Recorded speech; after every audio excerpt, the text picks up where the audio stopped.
من تاريخ أخذوا لي لأحمد، قلت لي عادل بالأيام. كنت أعدون على ورق وأطبعهم على ورق الثاني وأبدأ أحطهم على ورق وأحطهم كل شهر. Ahmad المسلماني was a 14-year-old boy from Davao. أحمد لما استشهد أخوه شادي طلعناه على لبنان، بس مشان يبتعد عن موضوع المداهمات اللي كان الأمن يقوم فيها. On August 2nd, 2012, Ahmad returned to Syria because his mother had died. حاجز الكسوة على الباب، فنزلوا أحمد ونزلوا الشباب وقالوا لهم عبوا أكياس وأخذوا منهم الموبايلات. بعد حوالي ساعة يصيح الضابط: لمين الموبايل اللي انت 70 هذا؟ بقول له حمودة إلي. بقول له أنت يا حيف مو تعال جاي وامسكوا موبايلاتكم انتوا يلا روحوا. راحوا الشباب هذلاك وأخذ أحمد الغرفة اللي أخذوا أحمد عليها شرق الحاجز هذا هي أخذوا عليها واختفى أحمد. Ahmad's uncle sought information from government officials but received none. 5 months after Ahmad's arrest, a man with strong government contacts came to his office.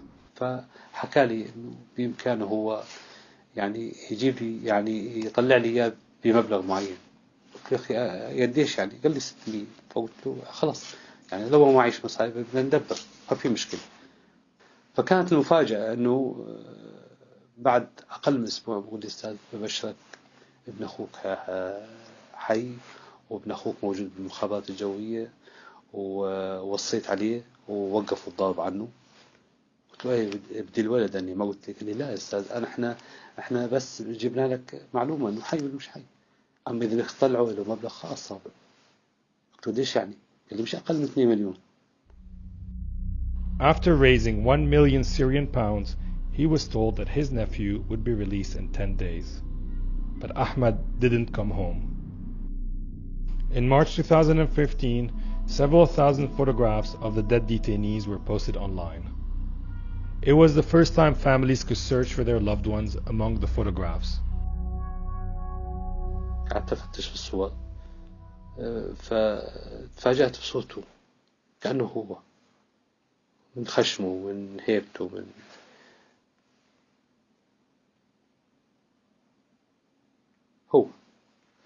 هو أحمد ورقم حاطين لي رقم عليه.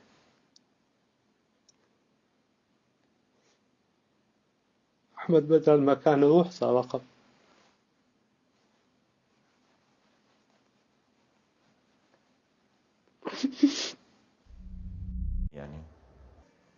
We shared a set of the photographs showing 19 victims with a team of forensic pathologists from Physicians for Human Rights.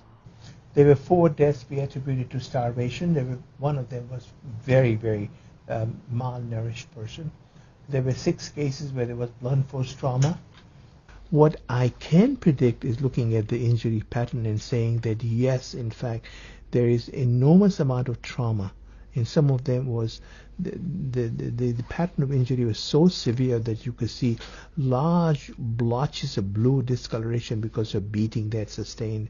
Some of them showed defensive wounds, which implied that the person was aware and cognizant that he or she was being attacked. Now this was a person that was partially wrapped in a plastic sheet. You can look at his face, and his face will tell you that he's pretty young. He has this enormous areas of contusion of his upper extremity, both the left forearm, the elbows, and the right arm. And then as you go down to the lower extremities, you see there's very significant injuries. One thing that we considered is possible that we're using some sort of a rounded object, a baton, or a pipe. We came to the conclusion that his death was in custody, obviously, and that the underlying cause is blunt force traumatic injury. The location of injuries tell a story. A person stumbling and falling down usually has injuries on exposed areas of the body. He may have scraped the knee or he may have scraped the forehead, but you don't find injuries on the abdominal area and in the arms, the inner surface of the arms, on thighs. So the pattern of injury, there's no doubt, are inflicted injuries. In this picture, you can clearly see the collarbones, the clavicles, the ribs. As you go further down, you begin to see what a lot of wasting he has. He has a loss of muscle mass. I think that the photographs speak for themselves. The patterns of injuries are so clear, and they clearly show that these people has been starved to death. Many of them, they clearly show injury patterns that are not consistent with falls. They are consistent with torture. Dead detainees were transferred from detention facilities to 2 military hospitals in the Damascus area. There, they were photographed, initially in morgues and later in a courtyard that Caesar identified as a garage of one of the military hospitals. Using satellite imagery, geolocation techniques, combined with the testimonies of defectors from 2 military hospitals, we were able to confirm that many of the photographs were taken in the courtyard of Military Hospital 601. هذا حمود. كل يوم لازم أتذكره، كل يوم لازم أشوفه، كل يوم لازم أسولف سلافة، كل يوم لازم أحلم معه. يمكن أنا ما الله سبحانه وتعالى ما رزقني، بس هو كان كل حياتي. الله يسر.